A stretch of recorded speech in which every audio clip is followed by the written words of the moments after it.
I didn't really know what was IRCC before today. They work with the community to solve racial and religious issues. It stands for Interracial and Religious Confidence Circle.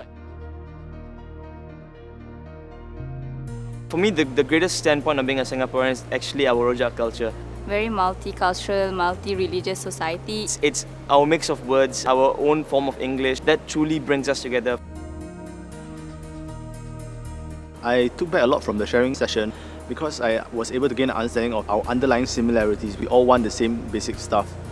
We want peace and we want less conflict, and we want the simple things in life, the basic needs. It kind of broke down the walls. You realize that everybody's basically on the same page. We just have different ways of expressing it. We all want the same thing. From the discussions, because we had to talk about what are our superpowers. So most of them wanted to read minds and control minds, which kind of lead to the importance of mutual understanding. What we don't know, we fear. So when we are fearful, that's where we try to accuse one another of something. We shouldn't act on impulse, but we should always ask questions. We shouldn't be afraid to ask questions. That being said, questions must be asked respectfully, with an open mind. Terrorist threats are happening around the region and Singapore is not immune to it. Just like any other country, we're susceptible to the same kind of problems. As a citizen, I should be vigilant and alert about the threats and try to be more educated so that I can share with my friends and family members. Race and religion can pull people apart. By actually standing together against these threats, the whole community will grow stronger and carry on in the face of such threats. Everybody's life is at stake.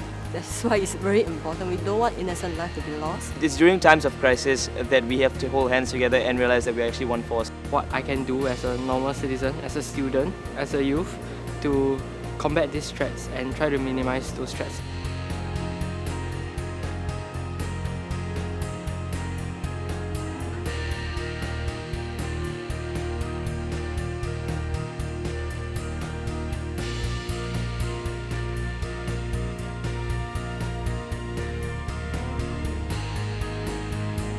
There's a lot of hidden good in each and every one of us, and we can do a lot even though we may just be individuals. Smile more to even strangers as well. And make myself a better person, and hopefully I can impact people around me as well. Believe in the ripple effect, that every one person that you share this, you will be able to eventually reach out to the wider futures of the community. We can stand up for each other whenever there's any racial or religious tension. So that we can have a more cohesive, resilient and more harmonious generation and society.